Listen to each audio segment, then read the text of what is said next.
Watching this video, you will learn about the fate of the Faddoul brothers, three young Venezuelans who were the sons of a Canadian businessman of Lebanese descent. They were kidnapped on February 23, 2006, in Caracas along with their driver, Miguel Rivas. This event caused widespread public outcry and a wave of protests due to the security issues in Venezuela.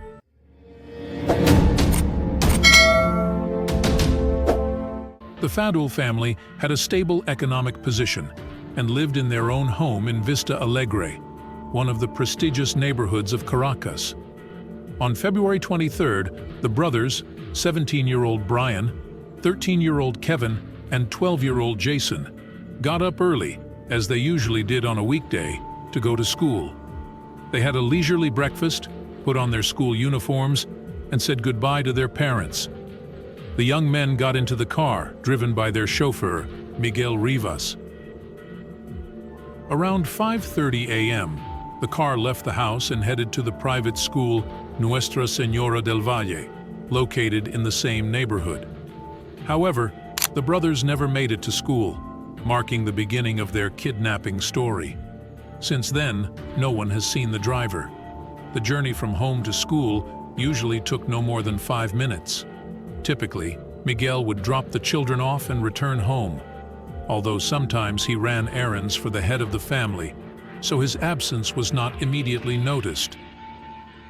When the Faddoul brothers did not return home from school, their parents became seriously worried. At first, they tried to contact Miguel, but he did not answer the calls. When they called the school, they were told that the young men had not arrived that morning. Finally, the parents called the police and officially reported the disappearance of their children. After this, a full-scale investigation began. The authorities tried to determine what happened to the Faddoul brothers and their driver, who was a trusted employee of the family and had worked for them for many years. Miguel was a kind of bodyguard for the school children, and he cared deeply for them. In simple terms, Miguel was very close and dear to this family. The next day, the phone rang in the Faddoul household. Hani Faddoul, the father of the missing teenagers, answered the call. According to him, the caller had a pronounced Colombian accent. He claimed to have kidnapped the children and the driver. The man demanded 10 billion bolivars in exchange for the release of the hostages. At that time, this amount was equivalent to $4.5 million. The head of the family stated that he did not have that amount. It was clear that the kidnapper did not believe him. He knew that Hani owned a network of trading companies, a large house, a yacht, and generally led a luxurious life. When the conversation reached an impasse, the man with the Colombian accent hung up. Before ending the call, he said he was waiting for the money and was not willing to negotiate the ransom amount. In the following days, Hani did everything possible to gather the necessary amount. He also informed the authorities about the call. He mentioned that he was very concerned about the well-being of the children, especially Kevin. The 13-year-old boy had physical problems related to cerebral palsy, which required constant care. It was crucial for the investigation to move forward so that law enforcement could bring the hostages home. When the news of the kidnapping became known throughout the country, neighbors of the Faddoul family reported witnessing a strange situation. According to them, on the morning of the children's disappearance, an improvised police checkpoint appeared in the area. Allegedly, police officers were stopping cars for inspection. It all seemed like a regular police operation. One of the witnesses said they saw the patrol stop the Faddoul family's van between 6:30 and 7 a.m. Since the neighbors thought these were police officers, they did not pay much attention to the details. Unfortunately, none of them could recall the exact time when the vehicle with the young people inside left the checkpoint. At that time, it was not definitively known whether officers from the Metropolitan Police were involved in the kidnapping. This may have become clear later, but the situation was undoubtedly suspicious. Patrol officers rarely worked in this affluent part of the city, so it was not a simple coincidence. The authorities took the witnesses' testimonies very seriously. They began investigating the details to determine if there was indeed a vehicle inspection in that area that morning. When investigators checked the actions of the patrol officers, they confirmed their suspicions. There was officially no police checkpoint.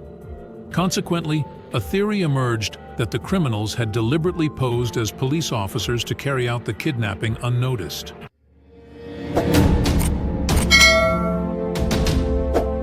What began as a mysterious disappearance eventually evolved into an event with many details. Various news agencies constantly covered the case. For a while, the parents of the abducted teenagers refused to communicate with the press, fearing they might provoke the criminals. Any inadvertent action could lead to the deaths of those kidnapped. Hannah Faddoul hailed from Lebanon, a country with a complex and uneasy political climate. His name, when translated from Arabic, means John. In 1968, his family moved to Canada, where he later obtained Canadian citizenship. As he grew older, Hannah visited Venezuela for the first time and immediately saw its potential. He believed the country's economy would develop rapidly. After permanently settling there, he met a girl named Gladys Deep, also from a Lebanese family. The young couple fell in love and soon married. After some time, Hannah started his own business selling shoes. As his business prospered, he finally managed to buy a house. By then, he was considered one of the most prominent businessmen in Caracas. After living together for a while, Hannah and Gladys decided to have children, and they had 3 sons. As mentioned earlier, one of their sons, Kevin, had cerebral palsy. Despite this, he was a happy and cheerful child. The family had enough resources to provide him with proper care and attention. Initially, the children grew up in Venezuela, but over time, their parents began to notice that the situation in the country was becoming increasingly tense and dangerous. They then sent their sons to Canada. The boys were not happy there. They had no friends and wanted to return home. Eventually, they came back to Caracas. During the first week after the abduction, Hannah received several more calls from the kidnappers. The man indeed attempted to gather a large sum of money. However, he needed much more time. Moreover, he wasn't confident that his sons were still alive. He demanded proof, and the criminals promised to comply with his request. They left a video recording with the abducted individuals at a specified location. Soon, Hannah received the cassette. In the video, the elder brother, Brian, asked his parents to pay the ransom demanded by the criminals as soon as possible. The recording also showed that the other abducted individuals were still alive, though clear signs of fatigue were visible on their faces. Law enforcement continued to investigate the abduction, and they hypothesized that active-duty police officers might have been involved in the case. Witnesses claimed that the police checkpoint looked very realistic, and the patrol cars and uniforms of the officers did not raise any doubts, which caused particular concern.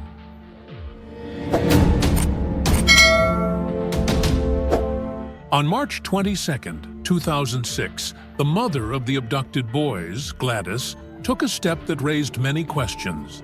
She wrote a letter and addressed the criminals through the media, trying to appeal to their sense of humanity. If God decides that the life journey of these beings should end, I will not stand in the way, for I am nothing before God. I only ask you to do it quickly while they sleep.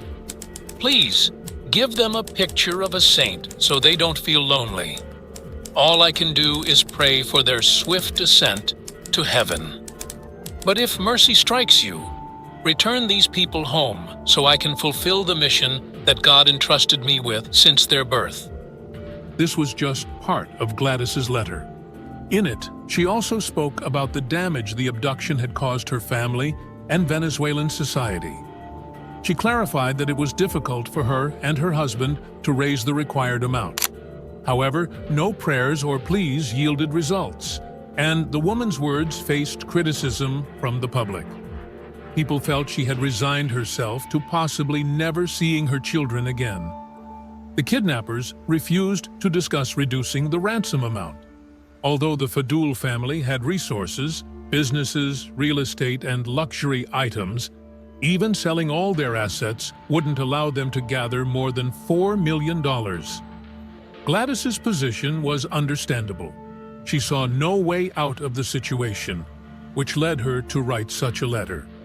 However, critics of her actions were right that the letter could have endangered the abducted, as it confirmed the parents' inability to pay the demanded sum. At the end of March that year, the kidnappers called the Faddoul family's home again. They announced they were willing to release the abducted for 700 million bolivars, equivalent to $350,000 US. By then, Hannah had already managed to gather $200,000. Nonetheless, he indicated he would secure the remaining amount. The kidnappers conveyed that a relative of the abducted should deliver the briefcase with the money to the specified location. Gladys's brother, Jose, delivered the briefcase and left. By that time, authorities were already aware of the arrangement, and plainclothes police officers were surveilling Jose. Apparently, one of the kidnappers became aware of the police presence. Several hours passed, but no one came to collect the briefcase with the money. After the unsuccessful attempt, the criminals called the family's home again. This time, the phone was answered by the mother of the abducted teenagers. She stated that she refused to negotiate because her religion did not allow it. Eventually, the kidnapper hung up. This was the last conversation any member of the Faddoul family had with the criminals. On March 31st, 2006, more than 500 students and teachers from 4 local schools held a protest march against the rising crime in the country. They demanded that the Venezuelan government pay more attention to this issue. The anguish of the abducted relatives continued for 38 days. During this time, authorities tried unsuccessfully to locate the abducted. On April 4th, 2006, at 4 p.m., a farmer discovered the lifeless bodies of Brian, Kevin, Jason, and Miguel in an empty lot 35 kilometers from Caracas. The victims had been shot in the back of the head, and their bodies bore clear signs of torture. Autopsy revealed that they had been deprived of life at least 48 hours before their bodies were found. This meant that the abducted were alive until the very last day of negotiations. The grief affected not only the Faddoul family, but also Miguel's loved ones. He left behind a wife and 2 young children, the youngest being just 6 months old. Miguel was a hard-working man who strived to provide his family with everything they needed. Later on, his wife received a severance payment of $5,000. Additionally, Hannah Faddoul hired her as a secretary so she could earn enough money to support herself and her children. It was a complex situation in every sense. Venezuelan authorities refused to negotiate with the kidnappers for specific reasons. It was believed that law enforcement involvement in negotiations could lead to more such incidents. Their main task was to apprehend the criminals. However, the family of the abducted had their own challenges. Minister of Interior and Justice Jesse Chacon issued a statement expressing condolences to the victims' family. "I deeply regret that despite the efforts of many people, we were unable to prevent this heinous crime." After the funerals, the victims' relatives awaited any information about the progress of the investigation. There was no significant progress in the case, at least until Hannah Faddoul recalled receiving threatening calls a few weeks before the abduction. Police managed to trace the person responsible for these calls. He turned out to be a man named Luis Eduardo Contreras.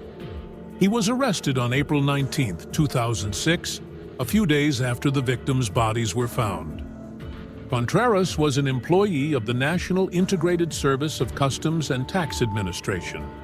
Initially, he was charged with extortion. However, it was soon established that he was the one who provided information to the kidnappers about the financial situation of the Faddoul family. Thanks to Contreras' testimony, 14 more people were arrested. They were all charged with kidnapping and murder under aggravated circumstances. One of those arrested was a former officer of the Metropolitan Police. He confessed to coordinating all the participants in the kidnapping, selecting police officers involved in the crime, and studying the Faddoul family's daily routine. A woman named Julia Sharta was mentioned as an accomplice, who stated during interrogation that she too was abducted to care for the teenagers and prepare food. Her testimony helped identify other members of the criminal group. However, despite efforts, authorities were unable to identify the Colombian man who first contacted the brothers' father. It is possible that he was among those detained.